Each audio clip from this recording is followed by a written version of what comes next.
To 9 class. हमने कल exercise 5.3 start की थी, जिसका क्वेश्चन नंबर 1, क्वेश्चन नंबर 2 और क्वेश्चन नंबर 3 किए थे और इनसे रिलेटेड एग्जांपल्स की थी। आज हम लोगों ने क्वेश्चन नंबर 4 से स्टार्ट करना है। क्वेश्चन नंबर 4 से लेके ऑन क्वेश्चन नंबर 7 तक। तो करते हैं क्वेश्चन नंबर 4 से स्टार्ट। बट इससे पहले मैं आप लोगों को क्वेश्चन नंबर 4 से रिलेटेड जो एग्जाम्पल है वो करवाती हूँ। ये क्वेश्चन बहुत ही ईजी है जी। 9 क्लास का पेज नंबर ये 190 जो सा है 129 है, जिसमें कहा गया है कि एक तनख्वाहदार शख्स की मजमूई आमदनी इसकी बुनियादी तनख्वाह, किराया, मकान, कन्वेक्स अलाउंस, महंगाई अलाउंस, मेडिकल अलाउंस वगैरह पर मुश्तमिल होती है। कि मतलब कि उसकी जो टोटल तनख्वाह होती है। अब देखें कि मिसाल दी, अगर किसी शख्स की जो बुनियादी तनख्वाह है वो 30,000 रुपये उसको वैसे ही माहाना उसको अदा किया जा रहा है, लेकिन उसके बावजूद उसको बुनियादी तनख्वाह का 15% जो है मकान का करा दिया जा रहा है, 10% जो है महंगाई अलाउंस दिए जा रहे हैं, फिर जो से उसको 2,000 रुपये ठीक है कन्वेक्स अलाउंस और 1,000 रुपये मेडिकल अलाउंस के तौर पर दिए जा रहे हैं। अब यहाँ पे परसेंटेज के लिहाज से होता है, इसकी भी हम लोग कीमत मालूम करेंगे। तो इस शख्स की मजमूई माहाना तनख्वाह मालूम कीजिए। तो यहाँ पे देखिए कि बुनियादी तनख्वाह कितना है 30,000 रुपये। किराया मकान जो है वो 15% बताया था, तो उसके लिहाज से बन रहा है, उसकी तनख्वाह के लिहाज से, उसकी ठीक है सैलरी के लिहाज से बन रहा है 4500 रुपीज़। फिर इसी तरीके से महंगाई अलाउंस जो सा है वो बन रहा है 3,000 रुपये। ठीक है, अब हमारे पास जी फर्दर जो सी वैल्यूज़ गिवन थी, चूँकि यहाँ पे कन्वेक्स अलाउंस की वैल्यू भी गिवन है और मेडिकल अलाउंस की भी वैल्यू गिवन है, तो बुनियादी तनख्वाह सबसे पहले आ जाता है। बुनियादी तनख्वाह 1 आ गई, किराया मकान जो सा है वो आ गया है सेकंड, महंगाई अलाउंस आ गया है थर्ड, कन्वेक्स अलाउंस आ गई है फोर्थ वैल्यू और मेडिकल अलाउंस फिफ्थ वैल्यू। मतलब कि 5 हमारे पास इक्वेशंस बन गई हैं। तो इन तमाम को ऐड करके मजमूई माहाना तनख्वाह फाइंड आउट की जाएगी। तो लिखते हैं जी मजमूई माहाना तनख्वाह। तो यहाँ पे लिखा है 1 + 2 + 3 + 4 + 5, मतलब कि इन तमाम वैल्यूज़ को यहाँ पे 1 2 लिखा हुआ है, इन तमाम वैल्यू को आप ऐड करेंगे।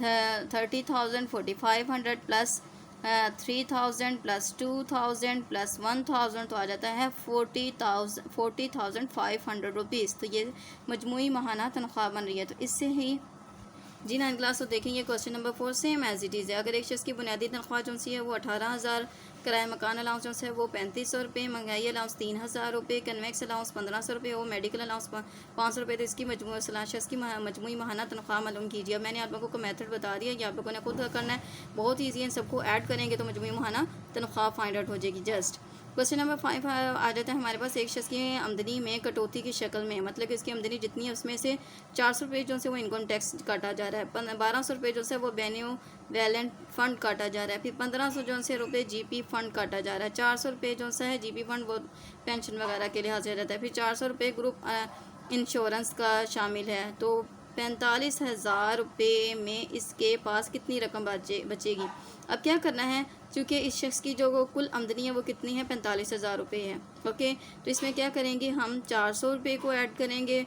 ठीक है, 400 रुपये जो सा है उसको जमा करेंगे, 1,200 रुपये, 1,500 रुपये और 400 रुपये, इन सबको जमा करके 45,000 में से माइनस कर देंगे। तो इजीली उसकी कटौती की वैल्यू फाइंड आउट हो जाएगी। उससे रिलेटेड आप लोग अगर हेल्प लेना चाहें तो पेज नंबर 130, ठीक है, पेज नंबर 130 पे same as it is example है कि एक शख्स की मजमूई जो सी है वो तनख्वाह 25,000 रुपये। अगर इसको 360 रुपये इनकम टैक्स इसी तरीके से ये तमाम के तमाम अदा करने हो तो शख्स की आमदनी की मालूम कीजिए। देखिए मजमूई तनख्वाह लिखी, इनकम टैक्स की वैल्यू लिखी, बेनोवेलेंट फ़ंड लिख दिया, जीपी फ़ंड लिख दिया, ग्रुप इंश्योरेंस लिख दिया। अब कुल कटौती क्या किया, इन तमाम वैल्यूज़ को ऐड कर लिया, तो आ गया है वो 3,160 रुपये। अब हकीकी आमदनी क्या करेंगे, मजमूई तनख्वाह में से कटौती को माइनस कर देंगे तो हकीकी आमदनी ईजीली फाइंड आउट हो जाएगी। तो जी आप लोगों ने इस तरीके से फॉलो करते हुए क्वेश्चन नंबर 5 भी कर लेना है। नेक्स्ट हमारे पास जो क्वेश्चन नंबर 6 आता है, ये अब हम करते हैं, जिसमें बताया गया है नुमान एक फैक्ट्री में काम करता है जहां 35 घंटे एक हफ्ते में 50 रुपये फ़ी घंटा उजरत दी जा रही है। नुमान एक फैक्ट्री में काम करता है जहां 35 घंटों के हफ्ते में कि एक हफ्ते में वो कितने घंटे काम कर रहा है, 35 घंटे, 50 रुपये फ़ी घंटा की उजरत दी जा रही है। एक घंटे की उजरत कितनी है, 50 रुपये, लेकिन 35 घंटों की हम लोगों ने मालूम करनी है। इजाफी वक्त काम करने पर उसे 50 रुपये फ़ी घंटा का 1.5 गुना ज़्यादा दिया जा रहा है। हफ्ता में वो हफ्ता में कितना कमाएगा अगर वो 10 झैल घंटों में काम करता है। अब देखिए यहाँ पे तो उन्होंने डेली रूटीन के लिहाज से बता दिया कि 35 घंटे काम कर रहे हैं, लेकिन इन घंटों में उसके एक्स्ट्रा जो उसने आवर्स लगाए हैं वो शामिल है। जैसे हमारे पास यहाँ पे पार्ट नंबर 1 है 38, तो 35 में कितना ऐड करें, तो 38 मतलब 3, तो ऑब्वियसली उसके फिर जो एक्स्ट्रा टाइमिंग है वो कितना है, 3 घंटे। तो करते हैं स्टार्ट क्वेश्चन नंबर 6। जी नाइन क्लास, तो हम लोगों ने क्वेश्चन नंबर 6 जो सा है, क्वेश्चन नंबर 6 की अकॉर्डिंग टू इन्फॉर्मेशन हम लोगों ने यहाँ पे लिख लिया डिटेल कि एक हफ्ते में घंटों की तादाद कितनी थी, 35 घंटे। फ़ी घंटा की उजरत क्या थी, 50 रुपये। इजाफी वक्त की फ़ी घंटा की उजरत कितनी थी, वो 50 का 1.5 गुना ज़्यादा था, तो उनको मल्टीप्लाई करके फाइंड किया तो आ गया है 75 रुपीज़। इजाफी वक्त के साथ हम लोगों ने तनख्वाह जो सी है वो फाइंड आउट करनी है, तो इसका आ जाता है जी पार्ट नंबर 1, जिसमें आ जाता है 38 आवर्स। तो हम लोग इसको मालूम करने के लिए इजाफी वक्त को फाइंड करने के लिए हम दो तरीक़ों से कर सकते हैं जी, ऐड करके भी, सब्ट्रैक्ट करके से करने से भी। कि अगर हम लोग लिखते हैं 38, ठीक है, 38 लिखा माइनस लिखा 35, तो यहाँ पे आ गया है 3 आवर्स, ठीक है, 3 घंटे आ गया। इसका मतलब कि जो इसने एक्स्ट्रा टाइमिंग लगाई है वो कितने हैं, वो 3 घंटे हैं। तो 35 घंटों के पहले हम लोग मालूम करेंगे कितनी उजरत बन रही है, फिर इजाफी वक्त की। तो ये हमारे पास क्या है, 3 घंटे इजाफी वक्त है जी। 9th क्लास, तो यहाँ पे लिखते हैं 35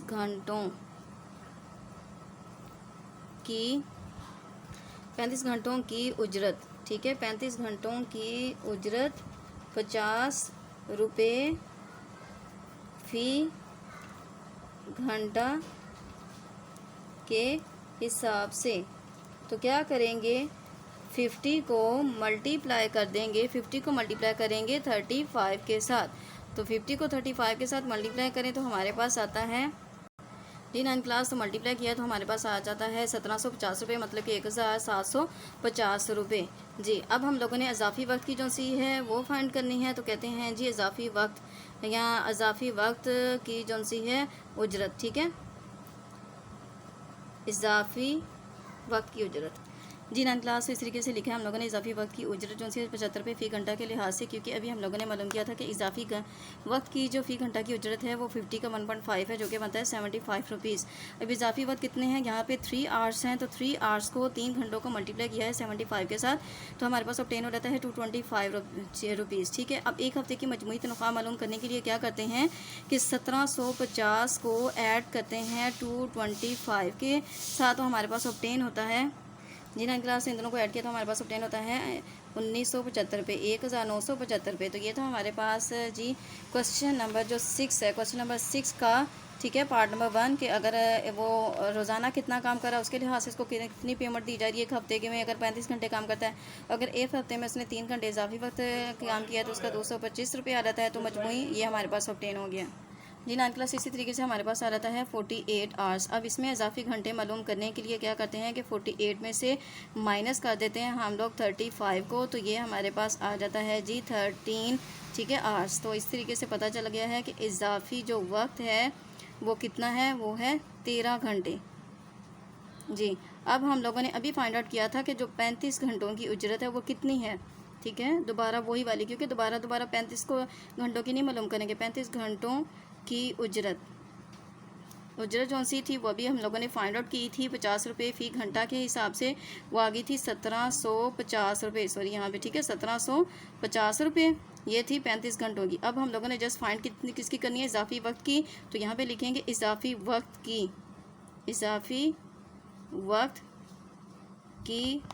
उजरत 75 रुपये फ़ी घंटा के हिसाब से जी। तो क्या करेंगे, 13 को मल्टीप्लाई करते हैं 75 के साथ, तो हमारे पास ऑब्टेन होता है जी 9th क्लास। तो हमारे पास जो ऑब्टेन होता है वो रहता है 975 रुपये। अब हम लोगों ने इसकी मजमूई माहाना तनख्वाह फाइंड आउट करनी है, ठीक है,